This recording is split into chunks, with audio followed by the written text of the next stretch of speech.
Hello my dear student, welcome to exam fancy. तो जनसंख्या भूगोल का ये लास्ट कह सकते हैं लास्ट वीडियो है। और जनसंख्या भूगोल से जितने भी क्वेश्चन बन सकते हैं वो सभी का हम लोगों ने लगभग अध्ययन कर लिया है। अब इसमें देख लेते हैं जनसंख्या नीति पर थोड़ा सा ओवरव्यू ले लेते हैं कि वो भी जनसंख्या नीति से क्वेश्चन सामान्यतः आते हैं और क्वेश्चन ऑब्जेक्टिव टाइप के भी आते हैं और सब्जेक्टिव टाइप के भी आते हैं। तो एक सामान्य समझ जनसंख्या पर हम लोग देख लेते हैं। क्या सामान्य समझ जनसंख्या पर हम लोग बना लेते हैं, ठीक है। तो देखते हैं जनसंख्या नीति। अब जनसंख्या नीति क्यों आवश्यक है, पहली बात ये हम लोगों के समझ में होनी चाहिए कि क्या जनसंख्या नीति क्यों आवश्यक है और जनसंख्या नीति में क्या क्या हो सकता है। जनसंख्या नीति को हम साधारण नीति शब्द समझते हैं। नीति का मतलब होता है कोई भी ऐसा लक्ष्य जिसको प्राप्त करने के लिए हम काम कर रहे हैं, उसको हम नीति कहते हैं, ठीक है। अब जनसंख्या नीति यानी जनसंख्या में कोई ऐसा लक्ष्य है जिसको हम प्राप्त करने की कोशिश कर रहे हैं। अब जनसंख्या नीति जो है उनमें जो लक्ष्य है वो हर देश काल के अनुसार भिन्न भिन्न होते हैं। क्या हर देश काल के अनुसार भिन्न भिन्न होते हैं। जैसे अब अगर जापान और जर्मनी का आप उदाहरण लेंगे या रूस का उदाहरण लेंगे तो वहां पर जनसंख्या नीति का लक्ष्य क्या है कि वहां की जनसंख्या बढ़े, क्योंकि वहां पर जनसंख्या कम हो रही है। यानी लोग बच्चे को जन्म देना अपना कार्य नहीं समझते हैं। क्या बच्चे को जन्म देने में ज्यादा उनका इंटरेस्ट नहीं रहता है। जैसे भारत में एक लड़का नहीं होगा तो मोक्ष नहीं होगा, ऐसी स्थिति वहां पर नहीं है, ठीक है। और यहाँ पर बच्चों को जन्म देना एक क्या माना जाता है, एक पितृ ऋण। क्या पितृ ऋण अगर आप देखेंगे धार्मिक संदर्भ में देखेंगे तो पितृ ऋण माना जाता है, यानी कि आपको किसी ने जन्म दिया है तो आप भी किसी को जन्म दें। इसलिए यहाँ पर दूसरा नीति होगी। और जापान और जर्मनी में देखेंगे तो वहां पर दूसरी नीति होगी। क्या वहां पर दूसरी नीति होगी, यानी कि अगर जापान और जर्मनी में कोई जनसंख्या नीति बनाई जाती है तो वहां पर होगा कि जनसंख्या को बढ़ाया जाए। और अगर भारत के संदर्भ में देखेंगे तो यहाँ पर जो नीति होगी वो क्या होगी कि जनसंख्या को घटाया जाए। तो जनसंख्या नीति का जो प्रयोग है या आवश्यकता है जो दोनों संदर्भ में होती है कि जनसंख्या को कैसे बढ़ाया जाए और जनसंख्या को कैसे कम किया जाए। तीसरा संदर्भ में होता है कि जनसंख्या नीति में तीसरा संदर्भ में होता है कि जनसंख्या को कैसे क्या किया जाए, वो व्यवस्था जनसंख्या को कैसी सारी सुविधा व्यवस्था दी जाए, ठीक है। लेकिन दो मुख्य जो है मुख्य नीति यही होती है कि जनसंख्या को कम किया जाए और जनसंख्या को बढ़ाया जाए, ठीक है। अब इसके अंतर्गत और भी आ सकते हैं नीति और से भी क्या कह सकते हैं पहलू हो सकते हैं। जैसे जनसंख्या नीति में ये भी जोड़ा जा सकता है कि बाहर से आने वाले लोगों को भी ऐड किया जाए या बाहर से ना आने वाले लोगों को भी छोड़ा जाए। जैसे ऑस्ट्रेलिया में जैसे व्हाइट पॉलिसी है तो जनसंख्या नीति से ही संबंधित है। White swatch policy, swatch policy का मतलब यह है कि वहां पर गोरे लोग ही जा सकते हैं, काले नहीं जा सकते। इसी तरह जैसे ट्रम्प इस समय कह रहे थे कि अमेरिका में कोई ना आए, क्या अमेरिका में कोई ना आए, ठीक है। तो ये आप जनसंख्या नीति के अंतर्गत ये समझ सकते हैं कि जनसंख्या नीति में बहुत सारे पहलू हो सकते हैं। अब भारत के संदर्भ में पहलू यही है कि जनसंख्या नीति के अंतर्गत क्या करना है, सबसे जनसंख्या को कम करना है, क्योंकि हम लोगों की हमारे देश में जनसंख्या बहुत ज्यादा हो गई है और ये कम से कम 2050 तक लगभग 1.6 बिलियन हो जाएगा। क्या 1.6 बिलियन, यानी 8 बिलियन 9 बिलियन में केवल लगभग 2 बिलियन हम ही रहेंगे। तो जनसंख्या बहुत, और अगर भारत का क्षेत्रफल देखेंगे तुलना में तो बहुत कम है, यानी 2.4% केवल है। और जनसंख्या कम से कम 18-19%, क्या 18% 17% तो 2011 के अनुसार है, लेकिन अब 18% हो गई होगी, ठीक है।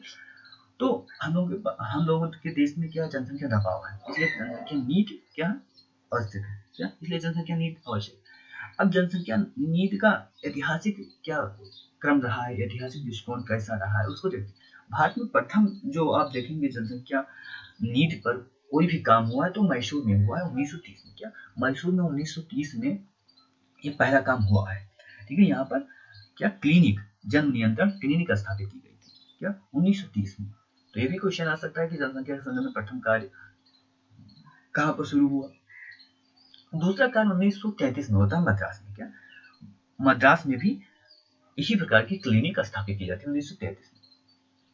क्या 1933 में मद्रास में भी इसी प्रकार की कह सकते हैं क्लिनिक स्थापित की जाती है कि जन्म को नियंत्रित किया जाए। अब ये जनसंख्या के संदर्भ में आज ही समस्या नहीं है कि हमारे यहाँ बहुत ज्यादा जनसंख्या है जिससे कि व्यवस्था या सुविधाएं लोगों तक नहीं पहुंच पा रही हैं और लोग गरीबी में जीने के लिए बाध्य हैं। क्या गरीबी में जीने के लिए बाध्य है? तो ये जब देश का आजादी आंदोलन चल रहा था उस समय भी ऐसी ही स्थिति थी कि उस समय भी संसाधन भारत के पास कम थे, जनसंख्या तुलना में अधिक थी।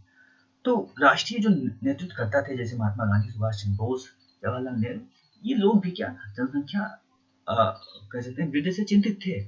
तो इसी संदर्भ में 1935 में एक समिति बनती है, कांग्रेस क्या एक समिति बनाती है, उसका नाम है राष्ट्रीय योजना समिति। क्या राष्ट्रीय योजना समिति बना, जिसके अध्यक्ष जवाहरलाल नेहरू थे।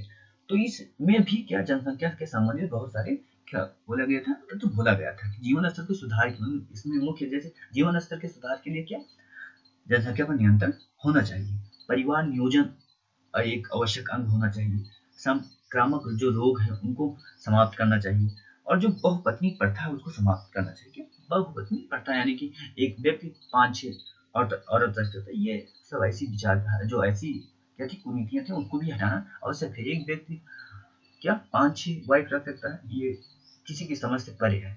अगर एक व्यक्ति 4-5 वाइफ रख सकता है तो एक वाइफ भी 4-5 पति रख सकती है, उसमें भी समस्या नहीं होनी चाहिए। लेकिन दो तरफा ये तो वो अलग बात है कि 1935 में क्या राष्ट्रीय योजना समिति, तो इसमें बहुपत्नी प्रथा को समाप्त करने की कोशिश की गई और जीवन स्तर को बढ़ाने का लक्ष्य रखा गया। विवाह की उम्र क्या विवाह की जो उम्र है उसको बढ़ाने का बात हुआ।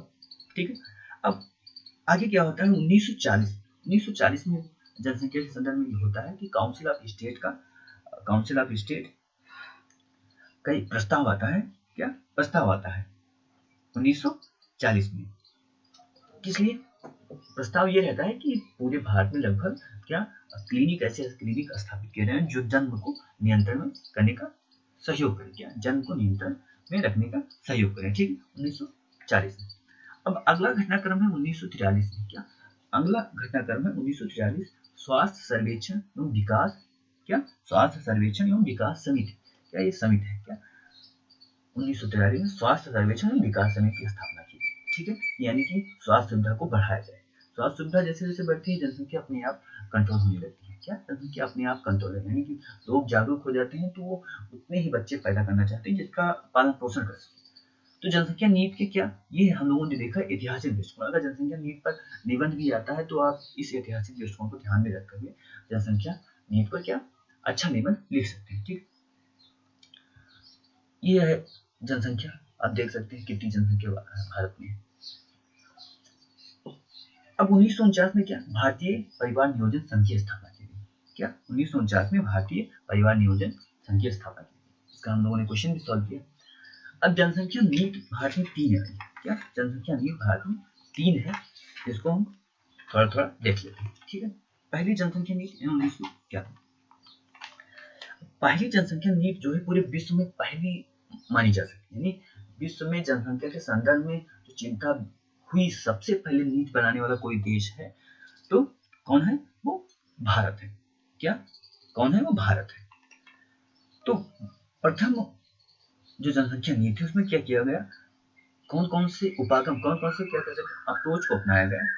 तो पहला अप्रोच था कि औषधालय उपागम, यानी कि औषधालय उपागम का मतलब कि जैसे सभी लोगों को दवा क्या मिले, क्या सभी लोगों को दवा मिले। ठीक है, दूसरा उपागम था कि एक नियोजन हो, क्या परिवार नियोजन हो, क्या परिवार नियोजन हो। अगला उपागम था कि कह सकते हैं बंध्याकरण, बंध्याकरण मतलब कि पुरुष या स्त्री को ऐसा किया जाए कि वो बच्चे आगे जन्म न दे, क्या बंध्याकरण बोलते हैं, क्या बंध्याकरण। तो एक जनरल नीति 1951 में थी, कोई स्पेशल ऐसी नहीं थी कि बहुत ज्यादा कड़ाई से उसको पालन किया गया था। लेकिन जब आप देखते हैं 1976 से पहले 1975 में जब इंदिरा सरकार ने आपातकाल लगा तो उस समय ये नीति बहुत मतलब कह सकते कठोर ढंग से लागू किया गया, लोगों को पकड़कर बंध्याकरण किया जाता था। उसके बाद आती है 1976 की नीति, ये कह सकते हैं ये एकदम ऐतिहासिक नीति थी। क्या ऐतिहासिक नीति में बहुत सारे लक्ष्यों को एक साथ पाने की कोशिश की गई, क्या बहुत सारे लक्ष्यों को एक साथ पाने की कोशिश की गई। ठीक है, जैसे इसका लक्ष्य था कि जो महिलाएं हैं उनकी उम्र को क्या बढ़ाया जाए, उम्र को बढ़ा दिया जाए, 14 से 18 किया जाए। पुरुष को क्या किया जाए, पुरुष को 21 वर्ष, पुरुष का 21 वर्ष कर दिया जाए, क्या पुरुष का 21 वर्ष कर दिया। और जनसंख्या और विद्यालय या शिक्षा क्षेत्र में क्या जनसंख्या से संदर्भ जो भी जानकारी है उसको क्या पहुंचाया जाए लोगों से, ठीक है। तो ये 1976 की नीति थी। 1976 की नीति और 1978 में क्या किया गया, सुधार भी किया गया। क्या 1978 में सुधार भी किया गया। अब अगली जो जनसंख्या नीति आती है वो आता है सन 2000, क्या सन 2000 की नीति, क्या सन 2000 की जनसंख्या नीति आती है। अभी जनसंख्या नीति में क्या क्या लक्ष्य है उसको एक बार हम लोग देख लेते हैं। इस समय पहले तो इसको 2025 बनाया गया था कि 2025 तक क्या जनसंख्या नीति क्या होता है, जनसंख्या को स्थिर कर देना है, यानी कि प्रतिस्थापन दर पर लाना है, यानी कि एक औरत एक बच्ची पैदा करे, ठीक है।